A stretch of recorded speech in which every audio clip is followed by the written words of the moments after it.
Hello and welcome to Talk to Me. My name is Heather. And I'm Kathleen. And we've been drinking. Yeah, this is our second recording. It's already midnight. Okay. And this week we are covering Worst Roommate Ever on Netflix, more specifically episode 2. Although episode 1 is like amazing. But that's it's old a hack. it's a very big case. Like, we've all heard of it. I told you it was on that like murder house makeover show. That's old hack. When I sent you the link to the, like, was it died-in houses or something like that? So this series is not to be confused with Fear Thy Roommate on Investigation Discovery. I love that show. I binged that one. This series is brand new. It dropped on Netflix March 1st of this year and was produced by Blumhouse Productions, which I thought was odd. I don't know how weird. I feel about a company mostly known for horror covering true crime. I mean, tomato. Paranormal Activity, Worst Roommate Ever, same thing. Yeah, I mean, we're all haunted by it. God damn it. So this episode we're covering is titled Be Careful of the Quiet Ones. Which, yeah, would be me. It starts off with a 911 call between a woman in Orange Police Department in California. I felt like the 911 dispatcher was like way too cash. She sounds really calm, just giving a report about her roommate acting weird, and then she starts sobbing. And title card. I like how the 911 dispatcher is like, "Why are you crying?" Yeah. Well, I'm calling 911, so there's a reason. 911. Like... Yeah. We roll straight into a new segment for a missing woman, Army veteran, and Orange County student Maribel Ramos. The cops are trying to make it sound like this sleepy little town, but the most recent census lists the population just shy of 140,000. Which is not a small town. And they have a David Buster's, so let's just chill on the small town bullshit. The news even interviews her roommate, who is this middle-aged Asian dude, and I didn't really pay attention to that interview the first time, but it's kind of important later. We'll get into that. May 3rd, 2013, the cops hear about this missing person case and immediately start interviewing friends and family, and one of the cops says something odd. Everybody that we spoke to had alibis or could not have been involved in this case. Except her roommate. Like, having an alibi? Like, that doesn't make sense. They couldn't have been involved. Wouldn't that be an alibi? The only person they can't definitively rule out is her roommate, Kwang Chol Joy, or Casey as they call him. So Maribel seemed to be this truly nice woman, just very sweet. She was born on November 22nd, 1976, and had the bad fortune of joining the Army just a few months before 9/11. So, needless to say, she was gone for 18 months in Iraq. And it wasn't just like her hanging out. Like, she was no, legit I don't think in it war was zone. anything like Pauly Shore and Andy Dick. No. Like, for the youth out there, that's a reference to 1994's in the Army now. That was basically the same concept. They joined for like some quick cash, and war started like right then. God, that's a great movie. She's definitely a tough girl. After she comes back from her second tour, she decides not to re-enlist and instead intends to go to school to get her bachelor's degree in criminal justice. She always wanted to be a cop. She did like security a lot, and so she moves with her mom to Orange, California, and got an apartment and transferred to Cal State Fullerton. Her mom soon after gets sick and passes away in 2009, so Maribel asks one of her sisters to move in to help with the rent. Her sister has to decline because she has a daughter already in school, and that's hard to make a kid just move. Yeah, like, it just... Once you're established, it's kind of... But she tells her, if you can't find a roommate, we'll move in. And so Maribel turns to Craigslist to try and find a roommate, which is terrifying. I just think of the Craigslist killer. She gets a reply from Casey, Misconnections. Oh, God. Who is the single Korean guy from Knoxville, Tennessee, just looking for a simple place to live with his little 10-pound Yorkie. He's applying for a job nearby, so just let him know if he could stop by to see the apartment when he's in town. Sounds there's I no the only red one flags. Yeah, but am I the only one that's like a female and like I would never want to have like some dude as my roommate, but also I would never want a woman because I think of single white female. Yeah. So I'm afraid of everyone. Well, yeah. So there's no red flags screaming other than you're finding a stranger on Craigslist.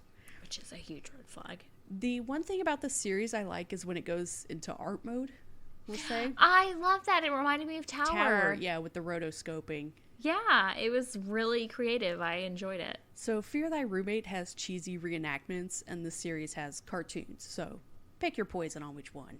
Maribel agrees to meet him, and he tells her about how he's never had a wife or children, doesn't have any family, which that's kind of questionable. Yeah, like red flags. Yeah. But it means he won't be having visitors showing up all the time and bothering Maribel when she's trying to get her studying done, which is great because she's almost done with school, so she doesn't really need any distractions. And this is when her sister says, "My mom was right. She said be careful of the quiet ones." 1, absolutely. 2, she said the name of the episode. Go ahead and drink. I don't have any drink because I'm already intoxicated. Casey moves in and everything seems to be going fine. A couple of months go by and Maribel notices that Casey is always home, doesn't go out to hang out with friends, which has to kind of suck because she must want some alone time, like in the apartment. Yeah, like he's can you always there. leave, please? Yeah. Fuck, I say that to like my own fucking family. Can you get out more? Yeah, but at least you have an upstairs. Like, just go upstairs. Oh, but that's a children's area.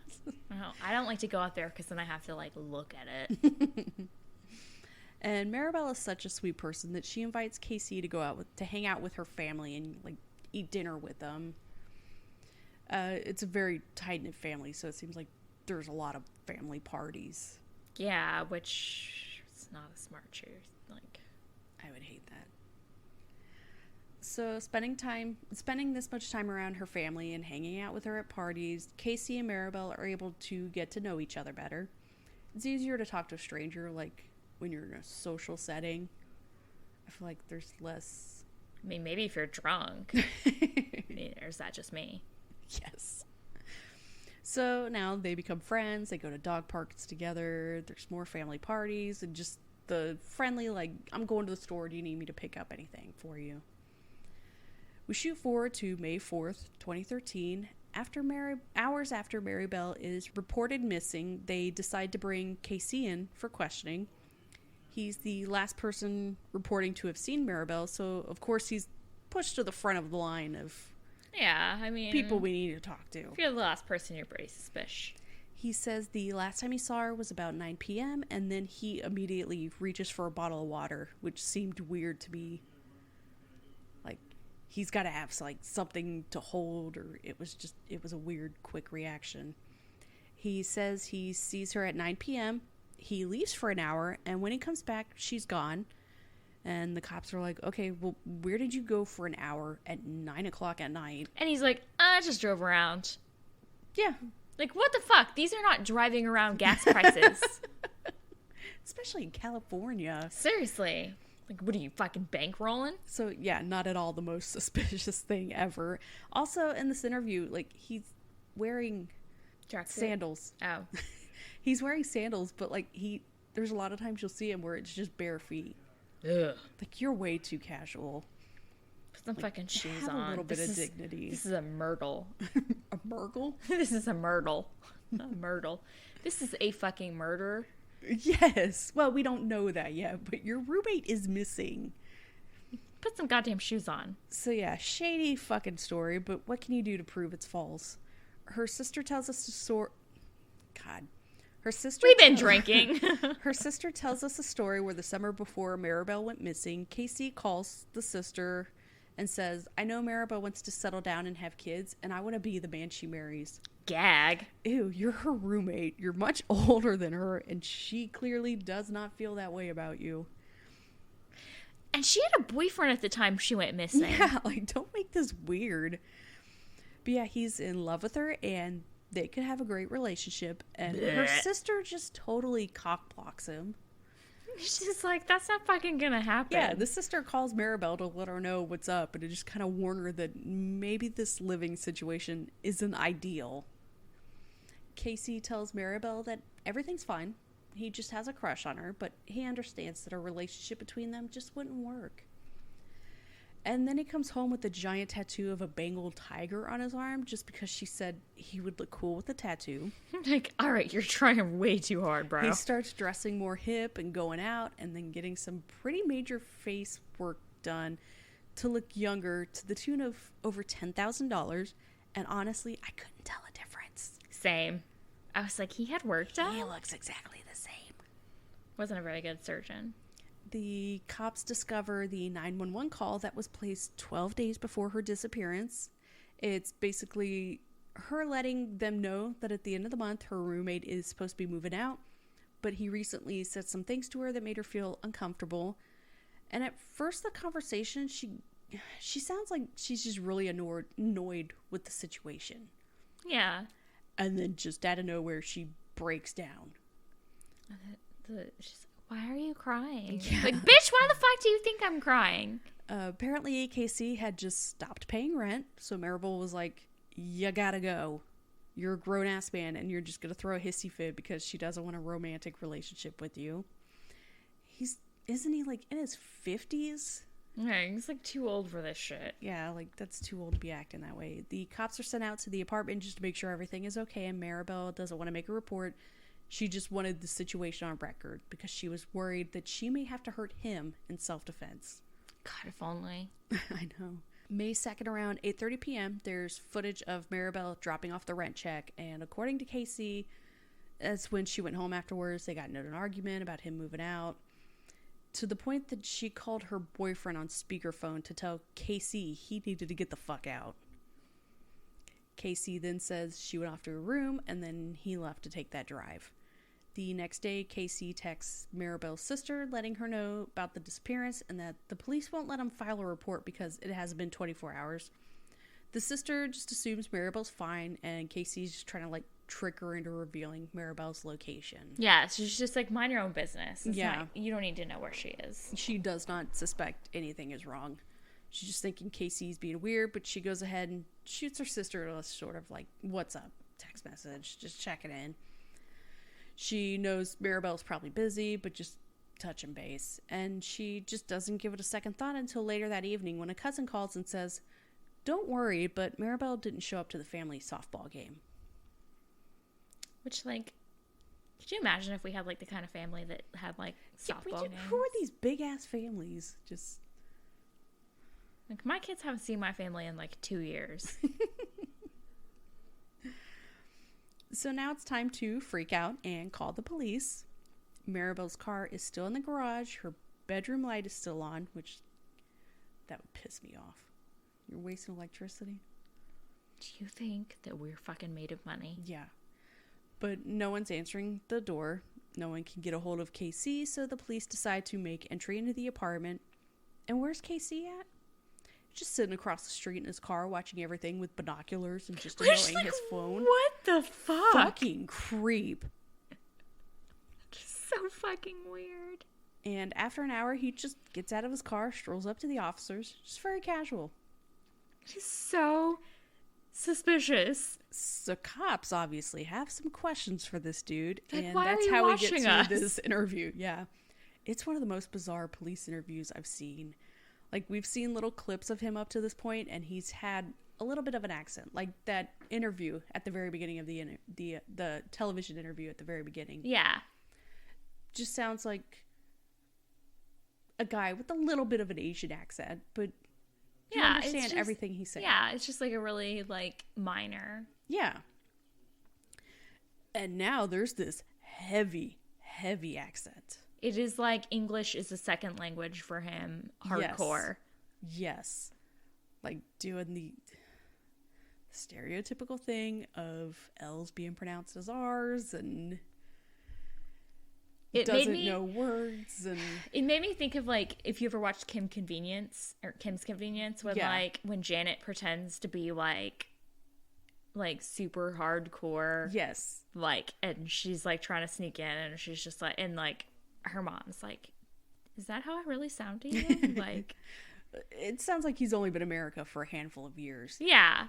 Versus, like, him having lived here for fucking ever. And the cops are struggling to understand him because the accent is so heavy. And he's also just, like, rambling in this broken English. And you just go back to that television interview at the beginning of the show, and it's a totally different guy. Did you hit your head? To the point, I was like, am I racist? Is this the same guy or not? Like... Is this the same man? I'm like, yeah, it has to be because... the cry on set, it was the roommate, so yeah, it's got to be the same guy. So the cops find out afterwards that Casey has been living in the States since he was a kid, and he's in his fucking 50s now. So the whole heavy accent thing is an act.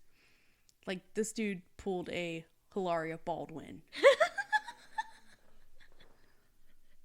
How do you say in English? Cucumber? Like, bitch, you're born in Boston. God. So yeah, he's trying to fool them with this accent to make it seem like he's just this simple, nice man who's just so confused by everything. So of course, once the police find out that's not how this dude talks, like, they're even more suspicious of him because, duh. Why are you putting on an accent? They also notice some pretty nasty scratches all over his arm, but they're not from killing a woman. Don't be stupid. No, it's from, like, sticking his arms in bushes? He's trying to take fishing lines out of some thorny bushes. It's dumber than you thought it was. He tells the cops where to find these bushes, and sure enough, his story's plausible. It's like, okay, because he knows where some fucking thorny bushes are. Online message boards start popping up and Facebook pages, and Casey's leaving comments on them talking about Maribel, but suspiciously is talking about her in past tense, which people picked up on, like, very quickly. Oh, that's always, like, the first thing I noticed. It's the biggest red flag. Yeah.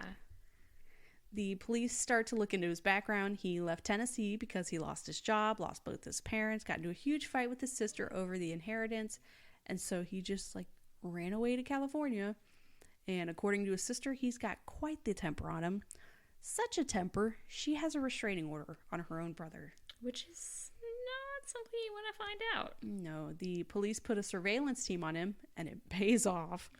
Big time. So the cops had taken his phone and computer and all that, so he goes to the library because they have public computers and laptops. And so the police are able to remotely access these computers in the building. This is, like, the most, like, I was just like, what are you doing? First off, he's using ask.com. Which is, like, the worst. What year is it? And he's searching. Oh, man, these are rough. Does the cell phone has to be turned on to track its location? Let me do that again. Does the cell phone has to be turned on to track its location? What is the probability of finding a missing person? How long does it take a body to decay? So, you know, some weird shit. This is very fucking suspicious but still shit. Not a crime. Another day he returns to the library, and again they're watching his every move. Which is, like, I'm just, like, sitting there, and the whole time I was like, God, this is so embarrassing. You're like... It could have been worse. I don't see how. He reads some info on an awareness walk organized by Maribel's sister. He searches for the location of where they're going to meet up for the walk on Google Maps. And he sort of zooms in on a location, like, nearby to the trail, specifically on a tree. He just, like, zooms in on it. And then he deletes the browsing history. Not at all suspicious. The whole time, it was just like, what are you doing? The whole time, cops are watching all this happen. So they immediately send someone out to check this location. And within half an hour, they find her body. Surprise! Worst criminal ever. So dumb. You don't fucking search the body dump Like site. he zooms in close on the location. On that tree. And then just deletes the history, walks away. Nothing happened. On a public computer. When he's a suspect. Fuck. The cops go over and arrest Casey, and he tries escaping out a window, which of course the surveillance team sees, and they're able to catch him just easy peasy. Because he's like 50. Trying to climb out a window. And you know it's an apartment, so the window's like really hard to get up because it's been like painted over so many times. But as they're putting handcuffs on him, he remarks, "You better have some good evidence." Sir, you're the one who ran. And also, you fucking like Google Maps the fucking dump site. Like, it's not solid evidence, but it's certainly something jury's gonna consider. The assumption is he attacked her while she was sleeping. Her bed was left unmade, which she doesn't do. She has a military background, so you don't just leave the bed unmade. She would have made the bed. And he's not going to be able to get the drop on her unless she's sleeping. Which, I felt like during that 911 call, she was basically saying, like, I don't trust him. I'm going to have to, like, lock my door. And yeah, so, she said she was going to lock her door. She was calling to warn them that she may have to hurt him. Right. And so I wonder, like, he must have, like, picked the lock or something. Yeah, he had to have. Because she was on such high alert already. Yeah. And like you said, like, I mean, she had, like, military background. She wanted to be in, like, the police and all this. Yeah. Like, so she's got to be a tough broad. You're not just going to be able to just take her down. So yeah, he had to have waited till she was asleep to get through that locked door. Like, he had to have just, like, planned this. May 17th, 2013, Casey Joy is charged with the murder of Maribel Ramos. And on July 29th of next year, he's found guilty of second-degree murder and sentenced to 15 years to life in prison. And he's up for parole either this year or next. I saw conflicting reports. He's still maintaining his innocence, so he's not getting out. You do not Google search the fucking body dump site unless you know where the body is. Yeah, you just happen to guess that in the entire state of California. Like, that's insane. So yeah, the body was too decayed to be able to do an autopsy on it, so don't know for sure how she died. His defense was she either killed herself or suffered a medical condition, and he freaked out and hid the body. Which is it? Did he hide the body, or did she, like, kill herself near that tree and, like, just leave her body out there? He had to have taken her out there, but why? I'm like, no. And the prosecution is stuck on that unrequited love angle, but he wasn't paying his share. She was kicking him out, and she just happened to die right after dropping off that rent check. I thought that was a little suspicious. Fucking liar. I mean, they had been having fights for, like, off and on for weeks, and he decides to kill her after she pays off that apartment for the month. Like, I felt like that would at least buy him a month's time. But yeah, I thought this case was really interesting with the, you know, changing the accent, the binoculars, and even the cops spying on his internet searches in real time. The internet searches, like, just really got me. Just ask.com. Like, what are you doing? How long for a body to decay? Like, that's not suspicious when your roommate's gone missing. So there was lots of shows that have covered this case, and yet I hadn't heard of it. Yeah, I don't think it had come up for me. I knew the first one with the boarding room granny. It's a very well-known case. But I hadn't heard of this one, and I hadn't heard of any of the other ones, actually. See, I only got to, like, half of the third one, and I was like, this one is just very slow. The third one, like, was weird. I gotta push my way The fourth one... it. Well, the fourth and fifth are a two-parter. Yeah, and that one's weird, too. So I would say, like, it's just, like, the first and second one. That's, like... Also, like, the first and second one are the only ones that really involve any kind of murder. Which, I mean, not that that's, like, the only, like, thing that, like, pushes me to watch something. But if you're going to be the worst roommate ever. I just want to say that, like, my worst roommate ever doesn't wipe their ass when they take a shit, and they don't flush. So, I mean, they're also 8. Yeah, but you married him. No, it's obviously the small child. It's the small child. So, yeah, a couple of the shows, See No Evil, Web of Lies, Neither one. No, See No Evil I've seen before. Weapon Lies I haven't. And there's even a 3-part Dateline. That's intense. 3-parters? Yeah, that's crazy. But yeah, this was kind of a quick episode. I just thought it was interesting. Yeah, like mostly. I think it's the binoculars and the fake accent. And the Google search. Or, well, ask search. Giving him a lot of credit. Just fucking ass.com.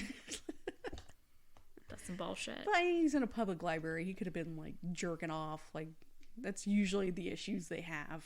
How long body decay? Yeah, it was so bad. And also, like, creeping on the memorial pages on, like, Facebook and stuff. Like, making comments. So, yeah, do background checks before you start living with complete strangers. Absolutely. Like, background checks. Don't just, like, find someone off Craigslist. Rent, but you could afford $10,000 in surgeries. That makes you look the exact same. Yes. He looked, like, greasier. That was about it. But I mean, that could have just been piss poor lighting. He was just sweating because, you know, he knows that he killed someone. So yeah, hopefully we'll be back next week.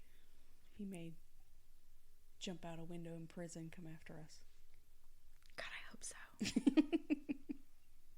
That would be so much fun. I heard he was writing a book, but I can't imagine that. I hope he does it in his, like, what is it? Oh, that broken English. English? Yeah. That'll be great. Maybe he'll dedicate it to us. God, no. All right, bye. Baby. Thank you for listening to Doc to Me. The opening music is by Twisterium. For comments or suggestions, we can be reached by email at doctomepod@gmail.com. Find us on Twitter at doctomepod and find a link to our Facebook group in the show notes. Thank you.